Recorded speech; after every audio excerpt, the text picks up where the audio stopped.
Hi ladies and gentleman, I hope you are doing well. तो मैं सत्यम श्रीवास्तव आप सभी का अपने इस छोटे से यूट्यूब चैनल सत्यम श्रीवास्तव आईएएस एकेडमी पर स्वागत करता हूं और आशा करता हूं कि आप लोग अच्छे होंगे और आप लोगों की प्रिपरेशन भी अच्छी चल रही होंगी। दोस्तों ये कोर्स मेरे द्वारा अर्थात के सत्यम श्रीवास्तव के द्वारा रन किया जा रहा है और एक नए इंपॉर्टेंट टॉपिक के साथ हम लोग एक बार फिर यहाँ पर प्रस्तुत हैं, जिसका नाम है साइक्लोन अम्फान। दोस्तों ठीक है, साइक्लोन अम्फान जो है ये अभी रिसेंटली न्यूज़ में है। ये साइक्लोन चक्रवात जो अम्फान है इसे हम लोग आज यहाँ पर डिस्कस करेंगे। इसी के साथ साथ हम लोग चक्रवात के बेसिक को भी समझने की कोशिश करेंगे। दोस्तों तो यदि आपको ये कोर्स ये टॉपिक अच्छा लगता है तो आप इसे लाइक एंड शेयर करना बिल्कुल मत भूलिएगा। और अगर अब तक आप लोगों ने अगर चैनल को सब्सक्राइब नहीं किया है तो प्लीज़ जा करके ज़रूर इसे सब्सक्राइब कर लें दोस्तों, ताकि आपको नोटिफिकेशन मेरे वीडियोस के मिलते रहें। दोस्तों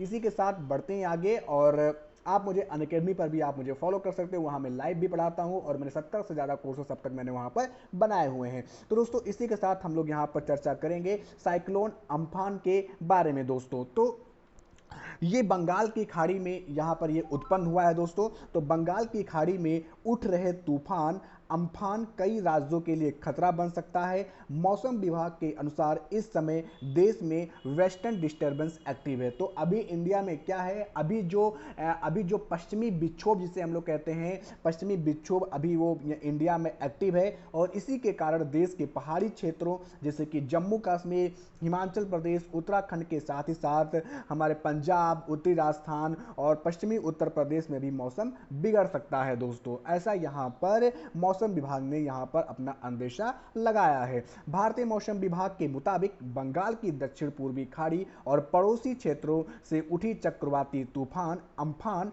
अगले 12 घंटे में खतरनाक रूप ले सकता है। दक्षिण पूर्वी बंगाल की खाड़ी में करीब 1000 किलोमीटर की दूरी पर अगले 12 घंटे में चक्रवाती तूफान में तेजी से वृद्धि हो सकती है। उड़ीसा के तटीय इलाके और आसपास के क्षेत्र में तूफान की चेतावनी दी गई है। तो जो सबसे ज़्यादा जो यहाँ पर प्रभावित होगा वो हमारा उड़ीसा का तट हमेशा से चक्रवात के लिए एक कह सकते हो कि एक बहुत ही मतलब कि हमारे जो अधिकतर चक्रवात होते हैं उससे बहुत ज़्यादा हमारे उड़ीसा तट को ही होता है। दोस्तों ठीक है, आगे बढ़ते हैं। ये तो मैंने आपको बताया कि ये न्यूज़ में क्यों था कि बंगाल की खाड़ी में ये उत्पन्न हुआ है ये चक्रवात और ये अब ये उड़ीसा के तट पर ये हिट करने वाला है। इंपॉर्टेंट पॉइंट है कि इसका नाम किसने दिया है, तो थाईलैंड ने तूफान अम्फान का नाम दिया है। जैसे कि अभी आगे चर्चा करेंगे कि हर बार जो चक्रवात होता है उसके अलग अलग देश उसके नाम रखते हैं। तो इस बार जो ये साइक्लोन जो आया है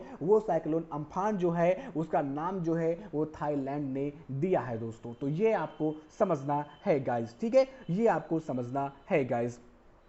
तो ये तो मैंने आपको अभी अभी क्योंकि ये चक्रवात अभी अभी उड़ीसा के तट पे हिट नहीं किया है। अभी जब ये हिट करेगा तो उसके आगे जो भी न्यूज़ होगी उसे हम लोग आगे के टॉपिक में डिस्कस कर लेंगे। दोस्तों ओके गाइस, तो आगे बढ़ते हैं। अब बात करते हैं चक्रवात होते क्या हैं, साइक्लोन होते क्या हैं। तो चक्रवात जो है वो कम वायुमंडलीय दाब के चारों ओर यानी कि लो जो हमारा जो प्रेशर बेल्ट होता है, लो प्रेशर बेल्ट होता है, उनके चारों ओर गर्म हवाओं की तेज आंधी को कहा जाता है। तो चक्रवात सिंपल सा है कि चक्रवात कम वायुमंडलीय दाब के चारों ओर गर्म हवाओं की जो तेज आंधी जो होती है उसे हम लोग चक्रवात कहते हैं।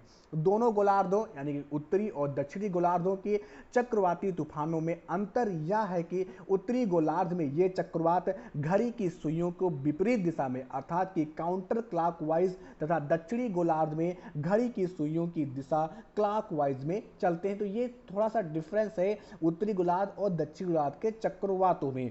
उत्तरी गोलार्ध में जो चक्रवात आते हैं इन्हें हरिकेन, टाइफून आदि नामों से जाना जाता है। दोस्तों ठीक है, तो उत्तरी गोलार्ध में जो हरिकेन हो गया, टाइफून हो गया, ये सब है, साइक्लोन हो गया, ये सब क्या है, ये सब हमारे उत्तरी गोलार्ध के चक्रवात हैं। दोस्तों भारत में अरब सागर, अब बात करते हैं भारत में, तो भारत में अरब सागर और बंगाल की खाड़ी से ही अधिकांश तूफानों की उत्पत्ति होती है जिन्हें उष्णकटिबंधीय चक्रवात कहा जाता है। तो भारत में जो चक्रवात आते हैं वो अरब सागर और बंगाल की खाड़ी से उत्पन्न हुए होते हैं। जैसे कि जो हमारा अम्फान चक्रवात है वो भी हमारा बंगाल की खाड़ी से उत्पन्न हुआ चक्रवात चक्रवात है। और इसे क्या कहते हैं, इसे हम लोग कहते हैं उष्णकटिबंधीय चक्रवात कहते हैं। भारतीय उपमहाद्वीप के आसपास उठने वाले तूफान घड़ी चलने की दिशा में आगे बढ़ते हैं दोस्तों, ठीक है। तो ये आपको ध्यान रखना है।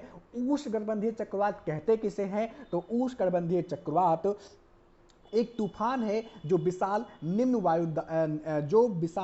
दबाव केंद्र और भारी तड़ित झंझावातों के साथ आता है और तीव्र हवाओं और घनघोर वर्षा की स्थिति उत्पन्न करता है। उष्णकटिबंधीय चक्रवात की उत्पत्ति तब होती है जब नम हवा के ऊपर उठने से गर्मी पैदा होती है। मतलब कि जब जो हवाएं हैं वो यहाँ पर नम होकर जब वो ऊपर उठती हैं और फिर वो गर्मी पैदा करती हैं, उसके फलस्वरूप नम हवा में जो जलवाष्प जो उपस्थित होता है वो संघनन होने लगता है और उसके परिणाम स्वरूप ये उष्णकटिबंधीय चक्रवात ये आते हैं। तो ये आपको ध्यान में रखना था दोस्तों, ठीक है।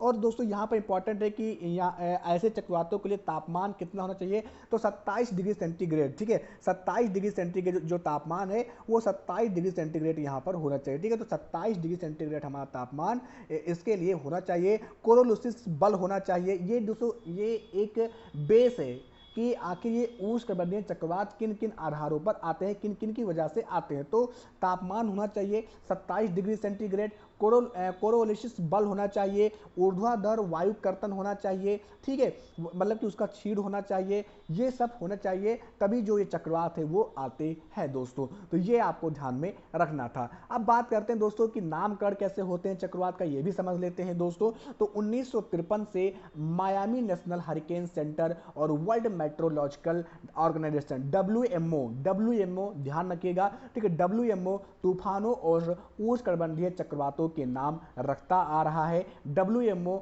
जिनेवा स्थित एक संयुक्त राष्ट्र संघ की एक संस्था है। तो नामकरण कौन करता है, WMO करता है। लेकिन इसमें आपको एक चीज ये भी जानना है कि हिंद महासागर क्षेत्र के 8 देश जो हैं, बांग्लादेश, भारत, मालदीव, म्यांमार, ओमान और पाकिस्तान, श्रीलंका और थाईलैंड, एक साथ मिलकर आने वाले चक्रवातों के नाम तय करते हैं। जैसे ही चक्रवात इन 8 देशों के किसी भी हिस्से में पहुंचता है, सूची से अगला या दूसरा सुलभ नाम इस चक्रवात का रख दिया जाता है।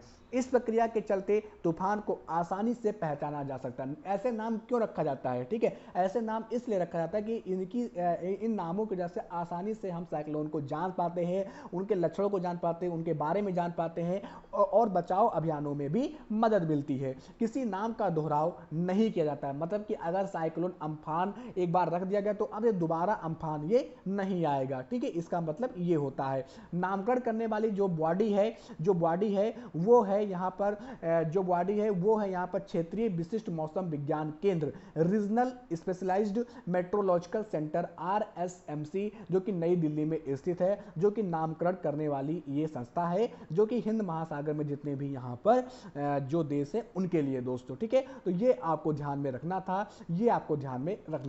तो दोस्तों ये एक छोटा सा टॉपिक था, 10 मिनट का टॉपिक था, क्योंकि इसके बारे में हमें और ज्यादा यहाँ पर जानना है नहीं, क्योंकि मैंने आपको बता दिया कि ये करंट न्यूज़ में क्या था। साइक्लोन अम्फान के बारे में आप अपने यहाँ से नोट प्रिपेयर कर सकते हो और इसका PDF आपको मेरे Telegram link let's crack with Satyam Shrivastava पर मिल जाएगा। आप वहाँ से डाउनलोड कर सकते हो। डिस्क्रिप्शन बॉक्स में आपको इसका लिंक मिल जाएगा टेलीग्राम का, और यही नहीं तो आप सिंपली टेलीग्राम ऐप पर जा करके let's crack with Satyam Shrivastava search करना, आपको मेरा चैनल मिल जाएगा, वहाँ से आप PDF डाउनलोड कर सकते हो। साथ ही साथ आप मुझे अनअकैडमी पर भी आप मुझे फॉलो कर सकते हो दोस्तों। इसी के साथ हम लोग मिलते हैं अपने नेक्स्ट वीडियो के साथ। और एक हमारा अभी मैंने कल डाला था रोमन सर का एक मैंने सेमिनार डाला था, जो कि मैंने खुद भी उसको अटेंड किया था, तो आप उसको भी जाकर के देख सकते हो। उन्होंने पूरा फुल प्रूफ वहाँ पर कैसे स्ट्रेटजी होनी चाहिए वो उन्होंने यहाँ पर बताया था, तो आपको मेरे ही चैनल पर आपको मिल जाएगा, आप देख सकते हो, रिकॉर्डेड वीडियो है। और आज मैं यहाँ पर एक वीडियो और डालूंगा इसके बाद, ठीक है, जो कि लवासना से संबंधित होगा, तो वो भी आप देख सकते हो, इंटरेस्टिंग वीडियो होगा। तो ये सब आप मेरे वीडियो पर पा सकते हो। और ये आप दोस्तों अपने दोस्तों में, फ्रेंड्स में, सोशल मीडिया पे, आप जहां भी हो, अगर आप चाहते हो कि आपको ऐसे टॉपिक मिलते रहे हिंदी माध्यम में और इंग्लिश माध्यम में भी, तो आप इस चैनल को सब्सक्राइब और शेयर करना बिल्कुल मत भूलिएगा। हम मिलते हैं दोस्तों नेक्स्ट वीडियो में, तब तक के लिए bye bye, see you and thank you.